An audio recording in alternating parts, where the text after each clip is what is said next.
And now from the KSN Live First Alert Doppler Storm Center, this is your forecast first. So far, the rain today has avoided us. As you can see with our Freeman First Alert Doppler radar, a little bit of shower activity around Lebanon, Missouri, but the rest of the KSN viewing area rain-free. That is likely to change big time over the next couple of days. 10 o'clock tonight, we are going to see our temperatures cool off a bit, 59 degrees with a few storms. Rain possible by 8 a.m. Saturday morning, 60, warming up to 68 with clouds by noon. A major storm system moving into the four-state region this weekend. Those details in a few minutes. Your Hometown News at 10 starts now.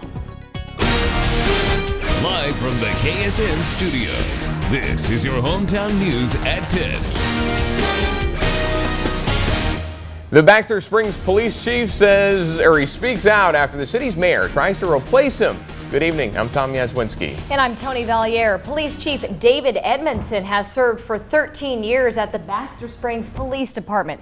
He says Mayor Jennifer Bingham tried to replace him with his officer, Rex Squalls, without any explanation. Mayor Bingham's attempt was shot down Tuesday by the city council. Chief Edmondson says the mayor has a political motive, which could eventually hurt the community. It's not good for the community, not at all. And that's why I don't think this is what they want. Anytime you have publicity like this, it's bad for the community, it's bad for the business owners, it's bad for the school district. Yeah, they definitely don't want to. We're not getting any business done. Edmondson says Mayor Bingham has also suspended the city clerk and changed the locks on the doors to City Hall with no explanation. We tried to get in touch with Mayor Bingham this afternoon, but were unsuccessful. We will continue to follow this story. The latest Rand McNally Road Atlas shows a new route for an old road, and local experts say it's a big error. The 2012 Rand McNally Road Atlas shows US 66 coming out of Oklahoma and running through Neosho, Missouri. The only problem with that is historic Route 66 doesn't go to Neosho. And one city it does run through is Webb City, and Webb City Economic Development Director Chuck Surface calls it a big blunder. However, he says many people don't use an atlas to plan a trip down Route 66. Instead, travelers use locally produced informational books to make sure they visit all the right places. Which has got about 7 or 8 cities through Oklahoma, Kansas, and Missouri, which helps outline what to do and where to go and how to navigate Route 66. The state highway map of Missouri produced by MoDOT is actually marked correctly. Surface says there are also numerous signs along Route 66 to help make sure drivers don't get lost. The city of Joplin hopes to complete residential demolition in 6 to 7 months. The city is handing out warnings to owners of damaged properties who have not indicated what plans they have for their buildings. The warning asks them to attend a hearing with the Building Board of Appeals. There is a hearing with the Building Board tomorrow. Property owners have up to 90 days to give the city their plan of action. Now, if they fail to do so within the 90-day time frame, city crews will then demolish the buildings, including existing foundations. So far, city leaders have handed out 150 warnings. Of those 150, we've declared approximately 12 as dangerous and that we're working on bringing down. All the rest of them have either signed up with volunteers, they brought it down themselves, or they got a building permit and they're repairing it. City leaders are also asking residents to let them know if there is any damaged property in their neighborhood with no signs of being repaired. Well, along with residential properties, the city is also working to clear damaged commercial property. Business owners have to follow the same demolition process as homeowners. There are a total of 20 businesses that will have to appear before the Building Board of Appeals. They include the shopping center at 16th and Rangeline, Arby's on Rangeline, and Freeman's Autism Center at 26th and Jackson.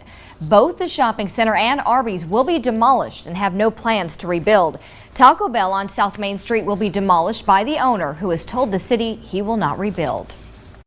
There's been some properties that we've had a hard time getting a hold of people, but as we've got through the Building Board of Appeals, we've managed to be able to reach out to them, and they've been able to come and explain their stories to us and what's. Schaller says the demolition process for commercial property has been delayed mainly because of insurance problems. Well, tax season is here, and that means busy days for local accountants. State and federal taxes are due every April, but this year there's a bit of a change. The federal government has extended the filing deadline until April 17th. Local accountant Nick Myers says it's been especially busy in his office this year. Their original office at 20th and Delaware in Joplin was destroyed in the Joplin tornado. They're now working out of a building south of I-44 on Rangeline that used to be a restaurant.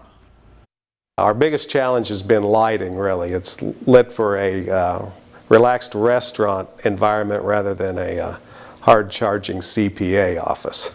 It is a little different. Myers says when you file your taxes, you will need to make sure you have some things on hand, like your W-2 forms showing your reported income. You'll also need any form showing deductions from your taxable income, like business expenses or interest payments for your home mortgage.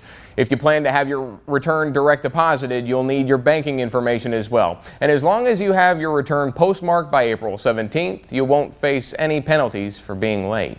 The Neosho superintendent announces he will be leaving at the end of the school year. Dr. Richard Page will be moving to Gravette, Arkansas, where he will take over as superintendent at the Gravette School District.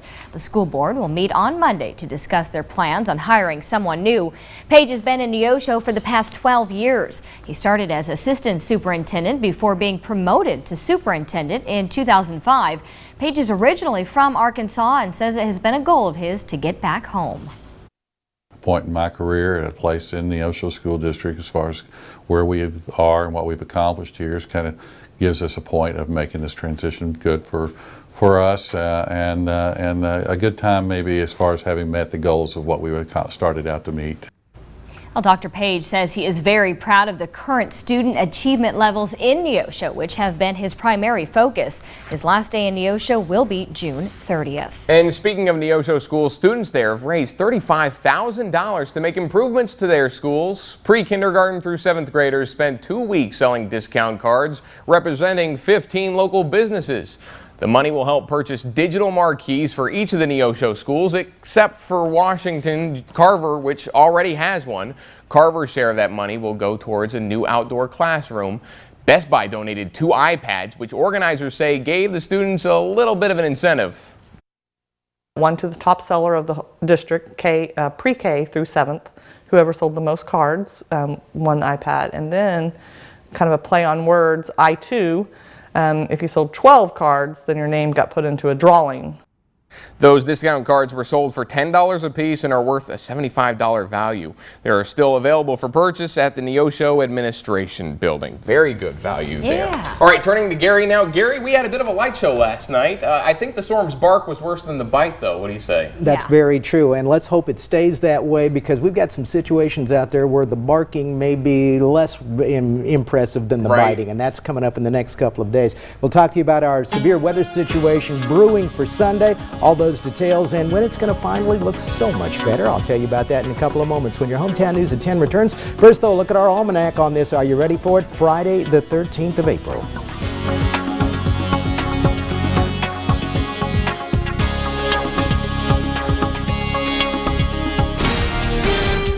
You're watching KSN, your Hometown News, with Tony Valliere.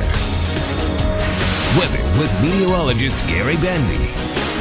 And sports with Eric Kinnett. We are KSN, your Hometown News.